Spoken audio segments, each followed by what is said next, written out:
Շնորհակալություն հրավերի համար, այս միջոցառման համար, երբ որ ես գալիս էի այստեղ, չգիտեի, թե ինչ խորագիր ունի մեր այսօրվա միջոցառումը, ու հաճելիորեն զարմացած եմ, որ այն խորագիրը եւ այն թեման, որ ես այսօր ուզում եմ ձեր ուշադրությանը ներկայացնել, 100%-ով իրար հետ համընկնում են։ Իմ թեման 2020 թվականի հունիսի 22-ի հակասահմանադրական փոփոխությունը եւ եվրոպական ատյանների դիրքորոշումն է։ Եվ թեմայիս երկրորդ մասը եվրոպական կառույցների դիրքորոշումը ուղղակիորեն համընկնում է այն փարիսեցիությանը, երեսպաշտությանը, որը առկա է եվրոպական կառույցներում, նաև իրավունքի բնագավառում եւ նաև ցավոք մարդու իրավունքների եվրոպական դատարանում։ Թույլ տվեք սկսել մի հարցով։ Եթե ինչ-որ մի եվրոպական ժողովրդավարական երկրում մեկ քվեարկությամբ ամբողջությամբ ոտնահարելով սահմանադրությունը փոխվի տվյալ երկրի սահմանադրական դատարանի կազմը։ Սահմանադրական դատարանը սահմանության երաշխավորն է ցանկացած ժողովրդավարական իրավական պետությունում։ Մեկ օրվա ընթացքում առանց հանրաքվեի, առանց մասնագիտական քննարկման, առանց որևէ վերահսկողության։ Պատասխանը պարզ է, որ այդ դեպքում արդեն չի կարող լինել սահմանադրական դատարան, չի կարող լինել սահմանադրական կարգ, չի կարող լինել իրավական պետություն, գոյություն կունենա միայն մի մարմին, որը կոչվում է սահմանադրական դատարան, բայց ինքը վերածվել է արդեն իշխանության գործիքի, գոյություն կունենա մի փաստաթուղթ, որը կոչվում է սահմանադրություն, բայց արդեն այդ սահմանադրությունը չի կարող պաշտպանել քաղաքացուն, չի կարող պաշտպանել իր սեփական երկրի պետականությունը։ Բայց դա հենց այն է, ինչը որ տեղի ունեցավ 2020 թվականի հունիսի 22-ին։ Այդ օրը Հայաստանի սահմանադրական կարգին այնպիսի մի հարված հասցվեց, որի հետևանքները մենք մինչև հիմա ենք կրում եւ որից երկիրը չի ապաքինվել։ Թույլ տվեք ժամանակագրությունը ներկայացնեմ, որը ինքնին շատ խոսում է։ Ուրեմն 2020 թվականի հունիսի 19, ուրբաթ օր, ժամը 19, աշխատանքային ժամերը վերջացել են։ Ազգային ժողով է ներկայացում սահմանադրության փոփոխությունների նախագիծ։ Շաբաթ կիրակի բնականաբար ոչ աշխատանքային օր է, երկուշաբթի հունիսի 22 ժամը 13:00 հրավիրվում է ազգային ժողովի արտահերթ նստաշրջան։ Ընդամենը 65 ժամ անցնելուց հետո նախագիծը ներկայացվում է քվեարկության։ Քվեարկության արդյունքը Սահմանադրական դատարանի 9 դատավորներից 3-ը կորցնում են միանգամից իրենց պաշտոնը որպես սահմանադրական դատարանի դատավոր, 4-ի լիազորությունների ժամկետը կրճատվում է։ Սահմանադրական դատարանի նախագահի մանդատը միանգամից դադարեցվում է։ Եվ դա արվում է իշխող մեծամասնության մեկ քվեարկությամբ։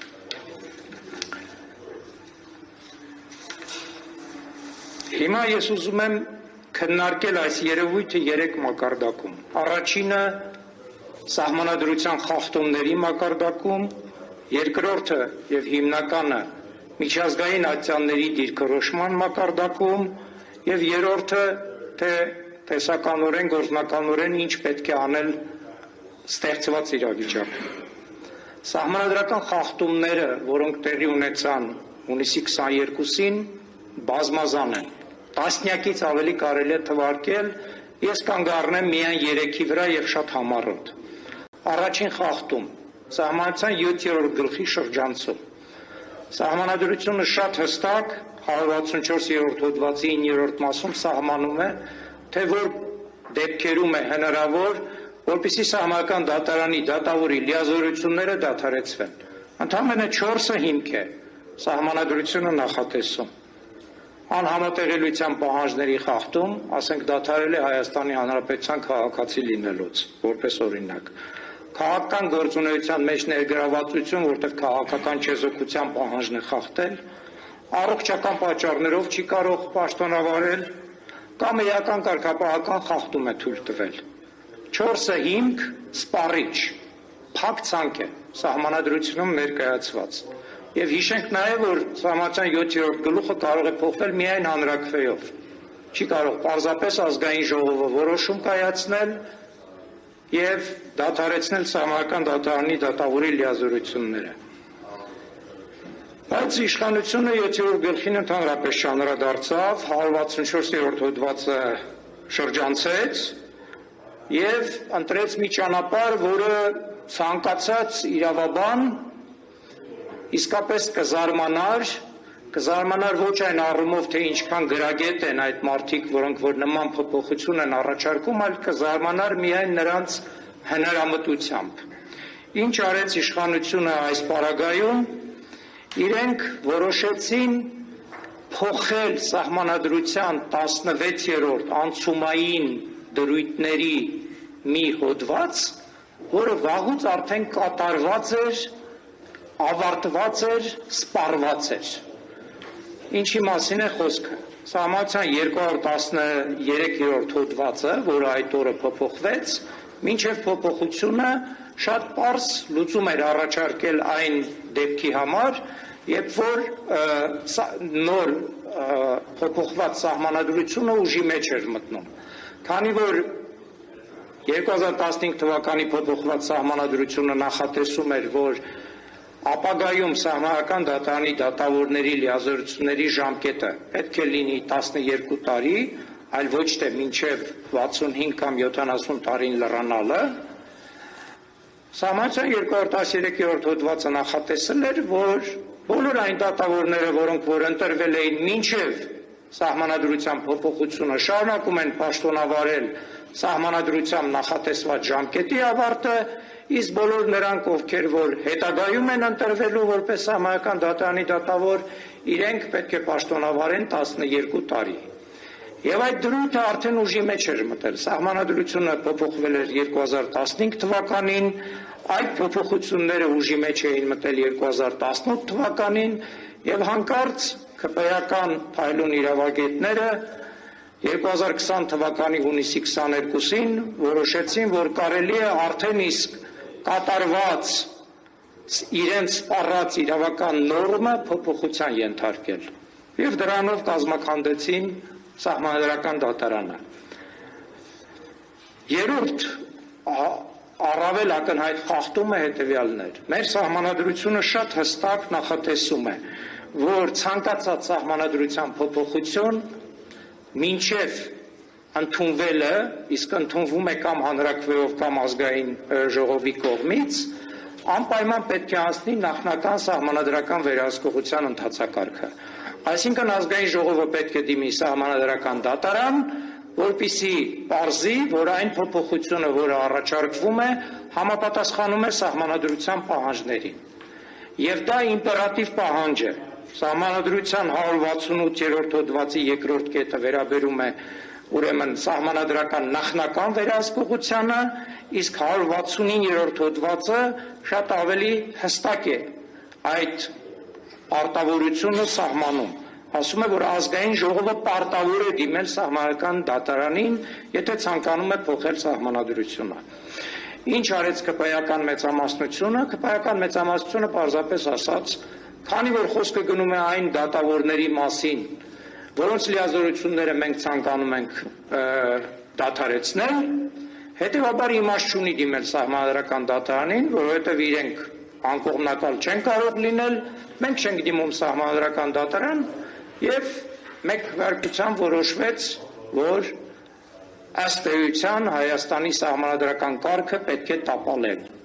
Ինչու սահմանադրական կարգը, որովհետև առանց օրինական սահմանադրությամբ սահմանված ընթացակարգերով ընտրված Սահմանադրական դատարանի երկիրը չի ունենում սահմանադրության երաշխավոր եւ այդ պետությունում Սահմանադրական դատարանը արդեն դառնում է գրպանային թղթային դատարան։ Եվ հետագա ընթացքը 2020 թվականի հունիսի 22-ից հետո շատ հստակ ցույց տվեց, որ մենք այլևս չունենք սահմանադրական դատարան, այլ ունենք մի դատարան, որը դակում է գործադիր իշխանության որոշումները։ Ամենաակնառու օրինակը սահմանադրական դատարանի այն խայտառակ որոշումն է, որը ըստ էության չեղարկեց Հայաստանի անկախության հռչակագիրը, ասելով, որ դա սահմանադրական կարգի մեջ այլևս չի մտնում, դա որևէ կապ չունի այսօրվա սահմանադրական կարգի հետ։ Հիմա եկեք չեմ անդրադառնում բոլորեն բազմաթիվ ընթացակարգային խախտումներին, որոնք ազգային ժողովում մեծամասնությունը խախտելով ազգային ժողովի կանոնակարգը ընդունեց այդ հակասահմանադրական որոշումը, բայց մի զավեշտական կետ կա, որը որ այնուամենայնիվ կուզենայի կարճ նշել, մինչև 2020 թվականի հունիսի 22-ը գործող կանոնակարգը սահմանում էր, որ սահմանադրության փոփոխությունների վերաբերյալ ակտը հրապարակում էր Հանրապետության նախագահը։ Իրենք հենց այդ նույն օրը, երբ որ սահմանադրությունը փոխեցին նաև կանոնակարգը, Հանրապետության նախագահի ձեռքից վերցրեցին այդ լիազորությունը, տվեցին ազգային ժողովի նախագահին, եւ ազգային ժողովի նախագահը արդեն հրապարակեց այդ այսպես կոչված սահմանադրական փոփոխությունը։ Հիմա անդրադառնամ հիմնականին։ Այնուամենայնիվ Վենետիկի հանձնաժողովը այդ փոփոխություններին դեմ լինելով հանդերձ կատարեց մի ճակատագրական քայլ Հայաստանի սահմանադրական կարգի տեսանկյունից։ Ես այդ ժամանակ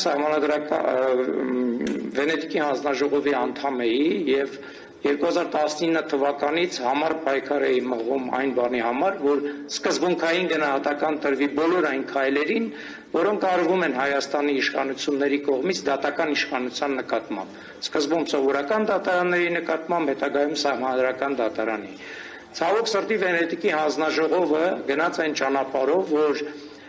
իր եզրակացության մեջ նշեց, որ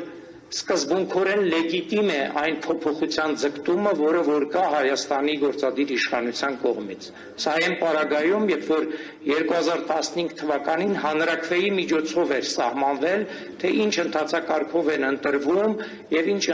ընթացակարգով են պաշտոնանկ արվում սահմանադրական դատարանի դատավորները։ Հասկանալով, որ ես գործ ունեմ մի մարմնի հետ, որը չնայած կոչվում է ուրեմն հանձնաժողով, ժողովրդավարություն իրավունքի միջոցով, ես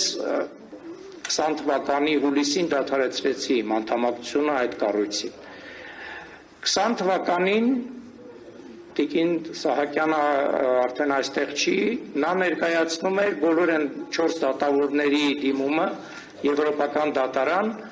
որոնցից 3-ը միանգամից զրկվեցին իրենց պաշտոններից եւ նաեւ սահմանադրական դատարանի նախագահի պաշտոնից։ Եվրոպական դատարանը ցույց տվեց հիպոկրիսիի շատ փայլուն օրինակ։ Առաջին ինքը մերժեց այսպես կոչված urgent procedure-ով գործը քննել, երկրորդը ինքը լրացուցիչ խափանման միջոցների հայցը ամբողջապես մերժեց, ասելով, որ դրանով որևէ հարված չի հասցվել դատավորների ուրեմն պաշտոնավարմանը եւ անկախությանը, գործը ընդունեց քննության սկզբում, բայց 3 տարի հետո հանկարծ որոշեց, որ այդ գործը ընդհանրապես քննության ենթակա չէր եվրոպական դատարանի կողմից։ Եվրոպական դատարանը ըստ էության 3.5 տարի այդ գործը պահեց եւ վերջում ասաց, որ դատավորների կողմից ներկայացված դիմումը չի կարող ընդունելի լինել, այսինքն պրոցեդուրալ պահանջներով, պրոցեդուրալ հիմքերով այդ դիմումը ենթակա է մերժման։ Ընդ որում եվրոպական դատարանը ամբողջությամբ արհամարեց իր իսկ ձևավորած դատական պրակտիկան, նույն Հունգարիայի գործով, երբ որ նմանատիպ իրավիճակ էր առաջացել եւ երբ որ հունգարական իշխանությունները օրենք ընդունելու միջոցով պաշտոնանք էին արել Գերագույն դատարանի նախագահին եւ Լեհաստանի 2022 թվականի գործով, որտեղ նմանատիպ իրավիճակ էր եւ այնտեղ իրենք շատ հստակ ամրագրել էին, որ այդ պաշտոնանկության որոշումը ուղղակիորեն հակասում է իրավունքի հիմնարար սկզբունքներին։ Վերջում ես ուզում եմ ասել, որ եթե մենք փորձում ենք մեր երկրում հաստատել իրավունքի իշխանություն, հաստատել արդարություն, մենք չենք կարող աչք փակել այդ անօրինականությունների նկատմամբ եւ հետեւաբար բոլոր այն ապօրինի ակտերը, որոնք որ կայացվել են այս տարիների ընթացքում եւ հատկապես այն բանից հետո, երբ որ 2020 թվականին հակասահմանադրական ձևով փոխվեց մեր երկրի մայր օրենքը, իրավակարգի հիմքը, դրանց պետք է տրվի իրավական գնահատական, թե ինչ միջոցներով դրանք կարվեն, դրանք պետք է լինեն իրավական միջոցներ, բայց այն հարցերը, որոնք որ վերաբերում են վերացման մեթոդներին, պետք է լինեն